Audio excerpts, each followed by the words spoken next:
Программабызды улантабыз. Биз ошо бүгүн эң сонун үн жөнүндө сүйлөшүп атабыз. Мына ушундай эң сонун үнгө биздин ушундай таңкы булбулдай болгон эжелерибиз, агайларыбызды студиябызга конокко чакырдык, тааныштыралы.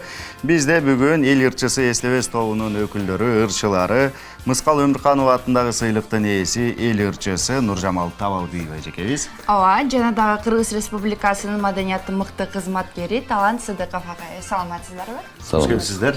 Көргөнүңүзгө өтө кубанычтабыз. Жакшы. Жакшы жете болдуңуздар. Келдик таң атпай. Жакшы, куш келипсиздер.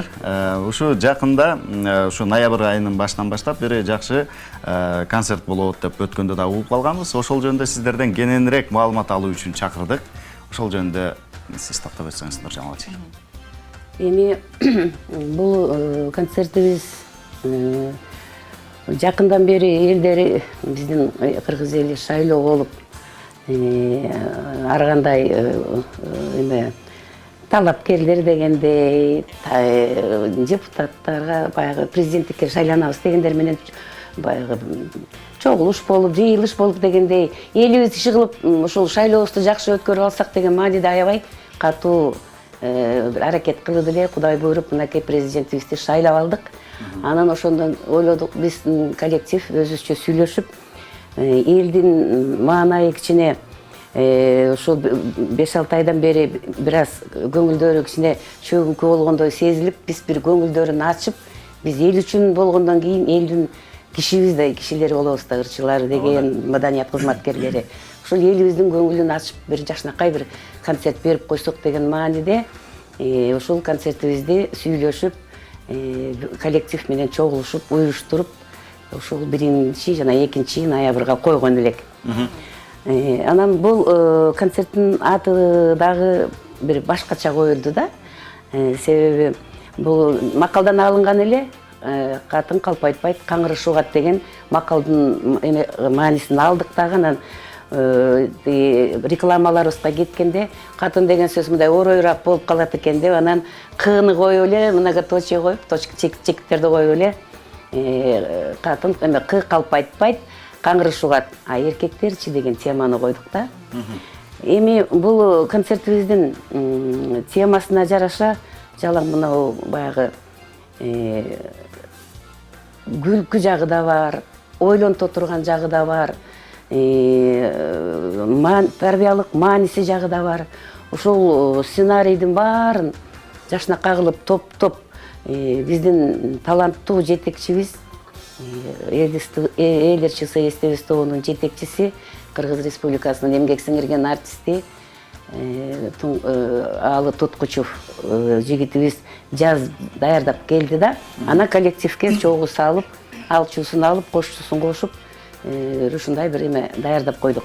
Ал эми бул ошол концертибиздин режиссеру болуп, кыргыз журтуна жана көчмөндөр деген жакшынакай бир өзүнүн жумушу иши менен таанылган кыргызыбыздын бир жакшынакай жигити Алтынбек Максутов режиссер болот. Анан эми Кудай буйруса ошол концертибизге келип, бизди колдоп, көрүп, кол чаап, күлүп, көңүлүңүздөрдү ачып кетиңиздер деп айтар элем биздин көрүүчүлөрүбүзгө. 1-2 ноябрда. 1-2 ноябрда. Талант агай, сиз ал жакта кайсыл ролдорду аткарасыз? Кайсыл чыгармаларды аткарасыз? Эми эже айтты го, жалпы жонунан тамашасы бар, чыны бар дегендей, кайгыра турган жери бар, жүрөккө тие турган жакшы жогорку ойду берген бир сөздөр бар.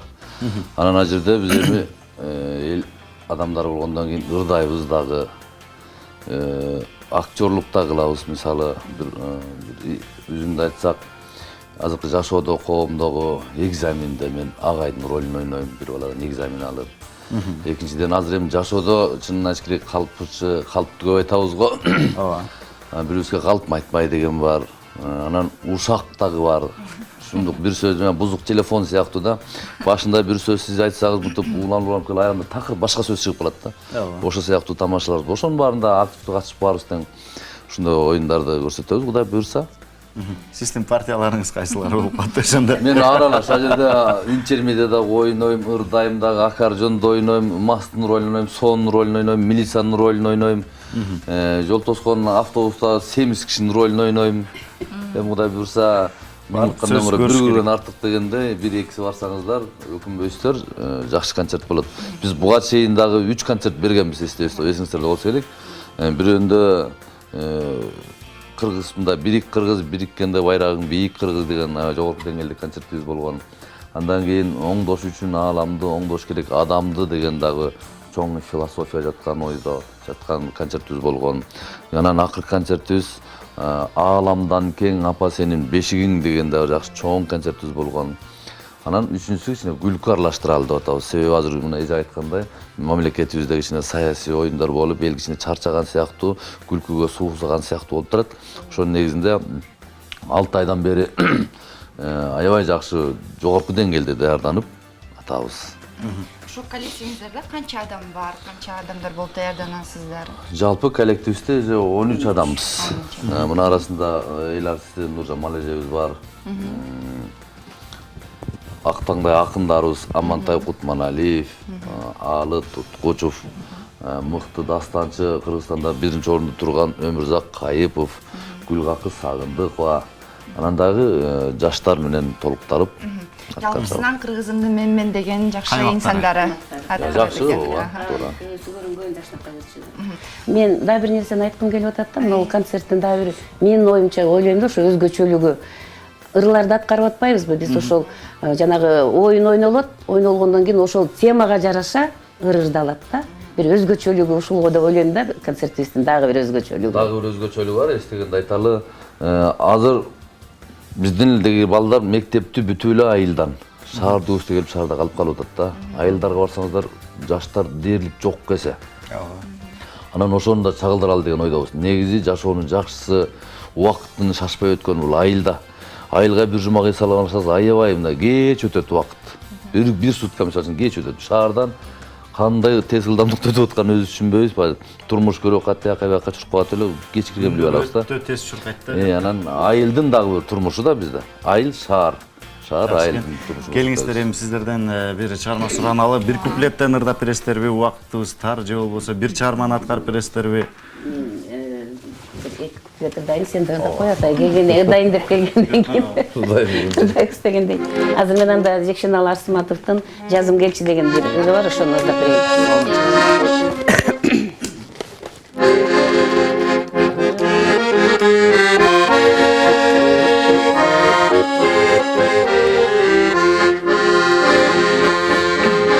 Mezgili ötüp kıştın, sağınıp jazdın jıtın, aralap basıp жүрүм, ündörün oğup koştun.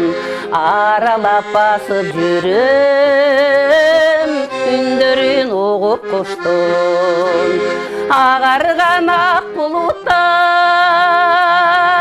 asmanda sızıp uçkan, sağıntkан ак куларым, кабарал жаштыгымдан, жаштыгым кайрып берчи, сүйүмдү ала келчи, жазым келчи.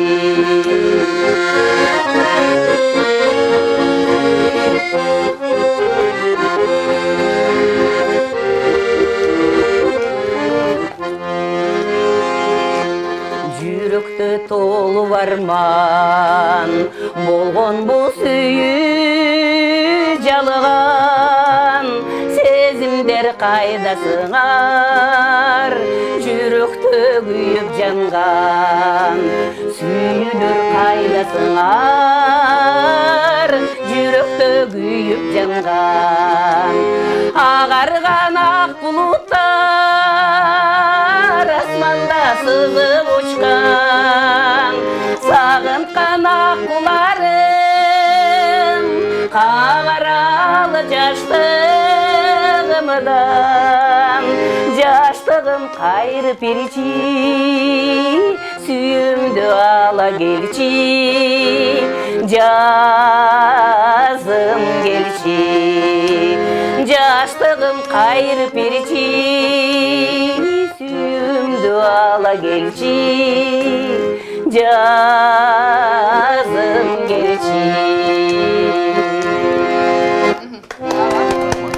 Сиз енді бір сингл. Жана айыл тууралуу деп атпайбыз концертибиз. Ошол концерттин аягында ушундай бир жыйынтыкта болот. Максат Кулуев деген жигитибиз бар, бизде эл шайларында иштейт. Ошол жигиттин Жөнөп алам айылга деген бир жакшы чыгармасы бар. Ошону бир куплетин айтып берейин. Келиңиз.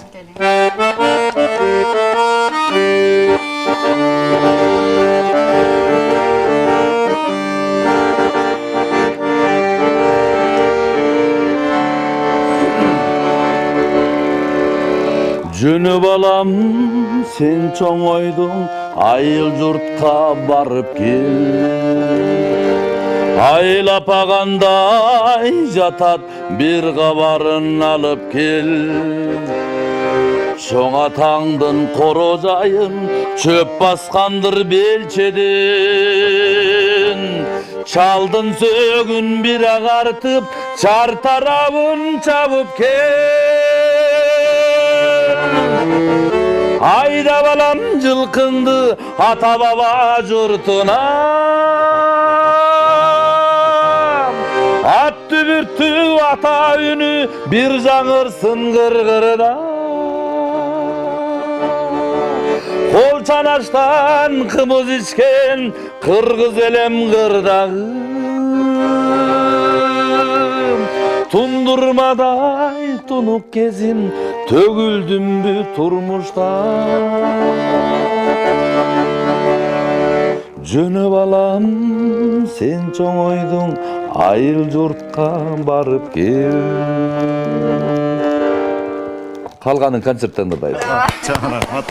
Келип бергениңиздерге рахмат. Концерт аншлаг менен өтсүн, өзүңүздөргө болсо ден соолук, ийгилик, анан дагы көп кубанычтарды каалайбыз. Ийгиликтер болсун, келип туруңуздар. Рахмат сиздерди чакырып, ушинтип бизди элдин алдына чыгарып атканыңыздарга, ишиңиздерге ийгилик болсун. Ал эми биздин жалпы көрүүчүлөрүбүзгө биздин концертке келиңиздер, келип көңүл ачып кетиңиздер дер элем.